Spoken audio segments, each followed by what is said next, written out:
Film की शुरुआत होती है ओढेला रेलवे स्टेशन से। गंदे कीचड़ से लथपथ एक लड़की रेलवे पटरी पर चलती हुई दिखाई देती है। लड़की का नाम राधा था। जैसे ही वह पुलिस स्टेशन पहुंची, वहां मौजूद सभी पुलिस कर्मियों की आंखें फटी की फटी रह गईं। राधा किसी का सिर लेकर पुलिस स्टेशन आ रही है। ये देख एक महिला पुलिसकर्मी तो डर के मारे बेहोश ही हो गई। ये कहानी एक सच्ची घटना पर आधारित है। अब कहानी 3 महीने पीछे जाती है। अनुदीप एक ईमानदार और तेज तर्रार IPS अधिकारी। उन्हें ओढेला गाँव में ट्रांसफर किया गया था, जहाँ मौत की घटनाएं आम थी। इधर अनुदीप की पर्सनल लाइफ भी दिलचस्प थी। स्फूर्ति नाम की एक लड़की उनसे प्यार करने लगी थी। दोनों ने छुट्टियों में साथ घूमने का प्लान बनाया था, लेकिन अनुदीप अब ओढेला जाने वाला था। गांव में नई शादी, नया जोड़ा और नई शुरुआत। गांव में नई शादी हुई थी। लड़की का नाम मधु था और लड़के का नाम वेंकटेश। नई शादी, दोनों आमने सामने हुक्ते रहे थे। मधु और वेंकटेश अब नए जीवन की शुरुआत करने जा रहे थे। मधु के घर के सामने ही एक और शादीशुदा जोड़ा रहता था, लेकिन उनके घर में हमेशा लड़ाई झगड़ा होता रहता था। पति तिरुपति एक झूठा, शराबी और निकम्मा इंसान। पत्नी राधा एक मजबूत लेकिन टूटी हुई औरत। लेकिन राधा ही हमेशा तिरुपति को मारती रहती थी। गांव के सरपंच राधा के घर पहुंचे तो देखा कि राधा अपने पति तिरुपति से नाराज थी। सरपंच को यह देखकर आश्चर्य हुआ, क्योंकि वह तो बस अपनी स्त्री की गई शर्ट में गड़बड़ी की शिकायत करने आया था। राधा ने शर्ट वापस ली, बॉक्स से पैसे निकालकर सरपंच को लौटा दिए। सरपंच ने हैरानी से पूछा, आखिर तुम इतनी नाराज क्यों हो? राधा ने गुस्से में जवाब दिया, ये बस नशे की हालत में झूठ बोलता रहता है और कुछ नहीं करता। सरपंच ने ज्यादा कुछ नहीं कहा और वहाँ से चला गया। लेकिन राधा की नाराजगी अभी भी शांत नहीं हुई थी। इसी बीच विवेक नाम का एक युवक गुस्से में था। वह मधु से प्यार करता था, लेकिन मधु की शादी वेंकटेश से हो चुकी थी। इस बात से आहत होकर विवेक अपने दोस्तों के साथ बैठा और अपनी भावनाएं साझा करने लगा। उसके दोस्तों ने कहा, अगर तू हमारी बात मान लेता तो आज मधु तेरी होती, ना कि वेंकटेश की। यह सुनकर विवेक के मन में एक खतरनाक विचार आया, जिससे गांव में हलचल मच गई। अगले दिन गांव में एक चौंकाने वाली घटना घटी, जिसने सभी को हिलाकर रख दिया। यह खबर जंगल की आग की तरह फैल गई और पुलिस तुरंत हरकत में आ गई। गांव के लोग घटनास्थल पर जमा हो गए। IPS अनुदीप मौके पर पहुंचे और जांच शुरू की। हर कोने से सबूत इकट्ठा किए जा रहे थे। गांव का सरपंच भी वहां पहुंचा और बोला, हमारे गांव में ऐसा पहले कभी नहीं हुआ, हमें सच्चाई जाननी होगी। IPS अनुदीप ने आदेश दिया, मधु के पति और ससुर को बुलाओ। वेंकटेश कांपते हुए वहां पहुंचा और कहा, मुझे लगता है कि इसके पीछे विवेक का हाथ हो सकता है। मेरी और मधु की सगाई से पहले उसने मुझे धमकी दी थी। पुलिस ने विवेक को हिरासत में लिया। लगातार सवालों की बौछार, सख्त पूछताछ। आखिरकार विवेक टूट गया और चीख पड़ा, हाँ, मैंने ही मधु के साथ गलत किया। अपराधी मिल चुका था। लेकिन IPS अनुदीप को कुछ सही नहीं लग रहा था। क्या सच में यही अपराधी था? आखिर अनुदीप ने उसे छोड़ दिया। अगले दिन राधा अपने पति तिरुपति के साथ एक डॉक्टर के पास पहुंची। डॉक्टर भी उनके सवाल सुनकर हैरान रह गया। राधा कहती है, डॉक्टर साहब, ये मेरे साथ रिश्ता निभाने से कतराता है, बस खुद में ही खोया रहता है, दारू पीकर पड़ा रहता है। दरअसल तिरुपति गया था। राधा डॉक्टर से कहती है, मुझे एक बच्चा चाहिए, लेकिन ये मुझसे दूर भागता है। क्या इसका कोई समाधान होगा डॉक्टर साहब? गाँव में एक और सनसनी, नई दुल्हन की मौत। गाँव में अभी अभी एक शादी हुई थी। नई दुल्हन की पहली रात थी, लेकिन सुबह वह मृत पाई गई। हैरानी की बात यह थी कि हर नई शादीशुदा लड़की के साथ कुछ न कुछ गलत हो रहा था। पुलिस मौके पर पहुंची। IPS अनुदीप ने जब देखा तो उसकी आंखें फटी रह गईं। दुल्हन के शरीर पर अब भी उसकी शादी की साड़ी थी। पूरे गांव वाले भी वहां जमा हो गए। सबके चेहरे पर खौफ था। IPS अनुदीप को कुछ समझ आ रहा था। एक के बाद एक घटनाएं हो रही थी। क्या कोई रहस्यमयी शख्स गांव में घूम रहा था? एक पुलिस अफसर चिल्लाया, इन गांव वालों से सख्ती से पूछताछ करनी होगी। लेकिन अनुदीप ने कहा, सबूत मिलने तक किसी को दोषी नहीं ठहराया जा सकता। अनुदीप ने स्फूर्ति को कॉल किया और सारी बात बताई। स्फूर्ति, क्या तुम्हें कोई सुराग मिला? अनुदीप फिर से उस जगह गया जहाँ नई दुल्हन की घटना हुई थी। अनुदीप ने हर कोना छान मारा और फिर उसे कुछ दिखा, एक मोबाइल फोन। यही वह सुराग था जो इस पूरी मिस्ट्री को सुलझा सकता था। उसने बिना देर किए फोन उठाया, लेकिन जैसे ही ऑन किया वह चालू नहीं हुआ। बैटरी पूरी तरह डाउन थी। अब फटाफट पुलिस स्टेशन की ओर बढ़ गया अनुदीप। वहां पहुंचते ही उसने फोन चार्जिंग पर लगाया और कुछ मिनटों बाद ऑन किया। अब उसकी उत्सुकता बढ़ चुकी थी। उसने फोन की गैलरी खोली। वहां एक वीडियो फाइल थी। वीडियो प्ले करते ही उसकी आंखें फटी की फटी रह गई। ये एक ऑडियो रिकॉर्डिंग थी जिसमें किसी लड़की की चीखें सुनाई दे रही थी। अनुदीप ने ध्यान से सुना। लड़की दर्द से चिल्ला रही थी, किसी से रहम की भीख मांग रही थी। उसकी आवाज डरी हुई थी, कंपा रही थी। कोई उसे बेरहमी से टॉर्चर कर रहा था। और फिर अचानक उसकी चीखें बंद हो गई। एक लंबा सन्नाटा और फिर सामने वाले किलर ने उसको तड़पा तड़पा के मार डाला। अनुदीप ने वीडियो में आवाज सुनी तो उसके होश उड़ गए। ये एक बर्बर हत्या थी। उसने वीडियो को फिर से देखा, ये समझने की कोशिश की कि आखिर इसे किसने रिकॉर्ड किया होगा। फोन आखिर यहाँ तक पहुंचा कैसे? अब मामला और पेचीदा हो चुका था। एक तरफ गगन था और दूसरी तरफ वेंकटेश के दोस्त। इन दोनों के बीच कुछ तो गहरी साजिश थी। गगन अब चुके से राधा का वीडियो बनाने की योजना बना रहा था। पिछले पार्ट में आपने देखा कि चंदू चुके से नहाती हुई राधा की तस्वीर लेने की कोशिश कर रहा था। सुबह का वक्त था। राधा नहाकर बाहर आई और अपने पति को जगाया। उसे अपने ब्लाउज की पिन लगवानी थी, इसलिए उसने पिन अपने पति को दी। लेकिन जैसे ही उसके पति ने राधा को देखा, वो खुद को रोक नहीं पाया। राधा की खूबसूरती देखकर उसके पति की आंखों में एक अलग ही चमक थी। उसका दिल जोर से धड़कने लगा। लेकिन जब उसने पिन लगाने की कोशिश की तो वह कामयाब नहीं हो पाया। राधा ने फिर भी अपने पति से ही पिन लगवाने की जिद, क्योंकि वह उससे बहुत प्यार करती थी। आखिरकार उसने अपने पति से ही पिन लगवाई। लेकिन यहाँ एक बड़ा राज था। राधा का पति अंदर से कुछ और ही था। वह गे था। उसको मन होता था सब कुछ करने का, लेकिन हो नहीं पाता। और राधा को देखकर अच्छे अच्छों की नीयत बिगड़ सकती थी। राधा की अदा, उसकी मासूमियत, उसकी नजरों की कशिश, ये सब देखकर कौन खुद को संभाल सकता था? अब पुलिस के हाथ वह अहम सुराग लग चुका था, ऑडियो रिकॉर्डिंग। पुलिस ने वह ऑडियो अलग अलग जगहों पर लोगों को सुनाया ताकि कोई आवाज को पहचान सके, लेकिन किसी को भी नहीं पता था यह किसकी आवाज है। अब पुलिस चंदू के घर पहुंची और वहां भी सबको ऑडियो सुनाया, लेकिन यहाँ भी किसी को कुछ समझ नहीं आया। तभी चंदू अचानक बोल पड़ा, ये आवाज तो फोटोग्राफर की लग रही है। पुलिस तुरंत उस फोटोग्राफर तक पहुंची और उसे हिरासत में ले लिया। अब असली टेस्ट होना था। पुलिस ने उसकी आवाज का मिलान करने की कोशिश की, लेकिन कोई मेल नहीं हुआ। पुलिस के पास कोई ठोस सबूत नहीं था। इसलिए चंदू के दोस्त, जो एक लॉयर था, पुलिस स्टेशन आया और फोटोग्राफर को छुड़वा दिया। अब अनुदीप ने एक नई चाल चली। उसे किसी भी हालत में कातिल को पकड़ना था। इस बार उसने दिमाग का ऐसा खेल खेला कि कातिल खुद ही फंस जाए। इसी बीच गांव के सरपंच की बेटी की शादी होने वाली। सरपंच शादी का कार्ड देने पुलिस स्टेशन आया, लेकिन अनुदीप ने उसे रोक लिया। अभी शादी मत करो। अनुदीप ने उसे समझाने की कोशिश की, लेकिन सरपंच नहीं माना और धूमधाम से शादी करवा दी गई। गांव में शादी की खुशी में हर कोई झूम रहा था। अनुदीप ने शादी में कई पुलिस पुलिस वालों को खड़ा कर दिया, क्योंकि यह वही गांव था जहां नई दुल्हनों को शादी के दूसरे ही दिन मार दिया जाता था। इधर राधा का पति नशे में चूर होकर डांस कर रहा था। राधा की दोस्त उसे तैयार होने में मदद कर रही थी, लेकिन उसे यह पता नहीं था कि इस रात के बाद उसकी जिंदगी खतरे में आने वाली है या शायद खत्म होने वाली है। उधर फोटोग्राफर चुके से दुल्हन की तस्वीरें खींच रहा था, वो भी अजीब अलग एंगल से, लेकिन किसी का ध्यान इस ओर नहीं गया। शादी की रात तो ठीक से गुजर गई। दूल्हा दुल्हन ने रात का आनंद लिया, लेकिन अब जो होने वाला था उसका अंदाजा बेचारी दुल्हन को भी नहीं था। सुबह का खौफनाक मंजर सुबह होते ही दुल्हन अपनी दोस्त को छोड़ने स्टेशन जा रही थी। पुलिस दूर से उनकी निगरानी कर रही थी ताकि कोई हादसा ना हो। दोनों रेलवे स्टेशन पर ट्रेन का इंतजार कर रही थी। तभी एक रेलवे गाड़ी वहां से क्रॉस हुई और उसी पल कुछ ऐसा हुआ जिसे देखकर पुलिस भी दंग रह गई। दुल्हन अचानक गायब हो गई। उसकी दोस्त को किसी ने बेहोश कर दिया। अब अनुदीप को खबर मिल चुकी, कातिल फिर से हमला कर चुका था। नई दुल्हन को अगवा कर खेतों में ले जाया गया। वहाँ सुनसान जगह थी, सन्नाटा था और सामने खड़ा था कातिल। उसका इरादा साफ था। पहले वह उसे अपनी हवस का शिकार बनाना चाहता था, फिर उसको मार देना चाहता था। लड़की डर के मारे कांप रही थी, उसकी आंखों में आंसू थे, वह रहम की भीख मांग रही थी, लेकिन कातिल बेरहम था। लड़की को लगा कि मुझे आज शायद मार ही देगा। लड़के ने उसे सब कुछ कहा। तुम्हारी फर्स्ट नाइट का हर लम्हा मुझे मालूम है। लड़की हैरान रह गई। ऐसा हुआ कैसे? कोई फर्स्ट नाइट की वीडियो लेता है भला? कातिल कहता है, क्योंकि मैंने तुम्हारा वीडियो बना लिया था। लड़की का दिमाग सुन्न हो गया। कातिल ने उसे हर वह घिनौनी बात याद दिलाई जो उसकी सुहागरात के दौरान हुई थी। अब लड़की को समझ आ चुका था कि कातिल का ही दोस्त फोटोग्राफर था जिसने चोरी छिपे वीडियो बनाया था। फिर भी वह डरी नहीं थी, लेकिन बेचारी लड़की कर ही क्या सकती थी? उसे हर हाल में बचना था, वहाँ से किसी भी तरह भागना था। कातिल अब उसके करीब आ रहा था और तभी खेतों की तरफ IPS अनुदीप पहुंच चुका था, लेकिन बहुत देर हो चुकी थी। कातिल ने लड़की का रेप कर दिया। जब अनुदीप खेतों में पहुंचा तो उसने देखा लड़की की लाश वहीं पड़ी थी। अब पुलिस कातिल के पीछे थी। वह भागने लगा, लेकिन अनुदीप ने एक पत्थर उठाया और कातिल पर दे मारा। कातिल जमीन पर गिर पड़ा। जब पुलिस ने उसका चेहरा देखा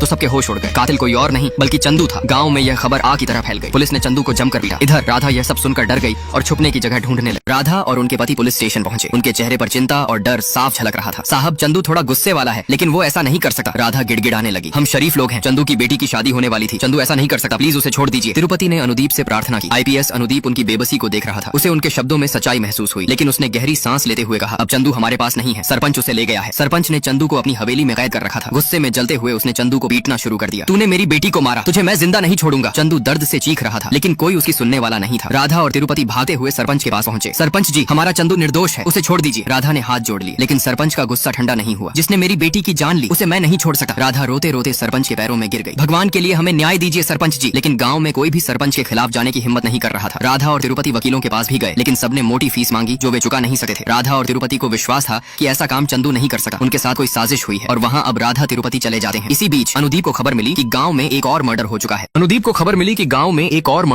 उसने तुरंत सरपंच को फोन लगाया। सरपंच जी, चंदू निर्दोष है, असली कातिल अभी भी बाहर घूम रहा है। सरपंच गुस्से में बोला, कैसे पुलिस वाले हो तुम, एक क्रिमिनल को पकड़ नहीं सकते? अनुदीप ने गंभीर आवाज में कहा, हमने कातिल को पकड़ा था, लेकिन वो चंदू को फंसाकर भाग गया। सरपंच को झटका लगा। उसने तुरंत चंदू को आजाद कर दिया। जब सच्चाई सामने आई तो उसे अपनी गलती का एहसास हुआ। वह राधा के पास गया, सिर झुकाकर बोला, मुझे माफ कर दो, मैंने तुम्हारे देवर को गलत समझा। उसने राधा को कुछ पैसे दिए, लेकिन राधा की आंखों में आंसू थे। उसने पैसे वापस कर दिए और हाथ जोड़कर कहा, कोई बात नहीं सरपंच जी, बस आप आपके इलेक्शन में बांट देना। तभी अनुदीप के फोन की घंटी बजी। कॉल स्फूर्ति की थी। अनुदीप, हम दोनों शादी कर लेते हैं, उसने अचानक कहा। अनुदीप चौंक गया। अभी यह सब इतना आसान नहीं है स्फूर्ति ने भावुक होकर कहा, जब मैं ड्रग के चंगुल में फंस गई थी तब सबने मेरा साथ छोड़ दिया था, लेकिन तुमने मेरा साथ नहीं छोड़ा। तुमने मुझे बचाया। तुम्हारी वजह से ही आज मैं डॉक्टर हूँ। अब मैं तुम्हें कभी नीचे नहीं गिरने दूंगी। मैं नहीं चाहती कि कोई कहे कि IPS अनुदीप एक कातिल को नहीं पकड़ सका। अनुदीप उसकी सच्ची भावनाओं को समझ गया। उसने स्फूर्ति की बात मान ली। अब अनुदीप खुद मीडिया के सामने आया और कैमरे में देखकर बोला, अगर हिम्मत है तो फिर से ऐसा करके दिखा। कातिल को खुली चुनौती दी गई थी। अब देखना यह था कि वह इस चुनौती का जवाब कैसे देता। स्फूर्ति और अनुदीप मंदिर में जाकर सादगी से शादी कर लेते हैं। दोनों बेहद खुश थे। मंदिर के कोने में छिपा कैमरामैन उनकी चुपके से तस्वीर कैद कर रहा था। कुछ देर बाद उसने अपना फोन निकाला और चंदू को कॉल लगाया। काम हो गया। शादी के बाद अनुदीप और स्फूर्ति जब घर लौटे तो राधा ने तिलक लगाकर दोनों का स्वागत किया। दरवाजे में एक सफेद लिफाफा पड़ा था। अनुदीप ने उसे उठाया और खोला। लेटर में केवल एक लाइन लिखी थी, तुम्हारा चैलेंज एक्सेप्ट कर लिया गया है। अब देखो मौत कितनी करीब है। राधा और स्फूर्ति ये सुन के घबरा गई, लेकिन अनुदीप के चेहरे पर एक अलग ही गंभीरता थी। अनुदीप ने तिरुपति को कुछ पैसे दिए, लेकिन तिरुपति, चंदू और कैमरामैन इन पैसों से पार्टी करने निकल पड़े। तो उधर अनुदीप और स्फूर्ति अपनी पहली रात के बारे में सोच रहे थे, लेकिन अनुदीप के मन में कई बातें चल रही थी। उसने शादी तो कर ली थी, लेकिन उसका असली ध्यान कातिल को पकड़ने पर था। रात के सन्नाटे में अचानक धड़ाम की तेज आवाज हुई। राधा हड़बड़ाकर उठी। आवाज छत से आई थी। जब उसने ऊपर जाकर देखा तो एक भारी पेटी नीचे गिरी पड़ी थी। राधा ने हिम्मत करके पेटी खोली और अंदर का नजारा देखकर उसके पैरों तले जमीन खिसक गई। पेटी के अंदर लड़कियों के कपड़े, ब्रा और ढेर सारे कीमती गहने भरे पड़े थे। राधा का दिल जोरों से धड़कने लगा। ये गहने यहाँ कैसे आए? किसके थे ये कपड़े? उसे तुरंत एहसास हुआ कि यह मामला बहुत गहरा है। उसने बिना समय गंवाए गहनों को समेटा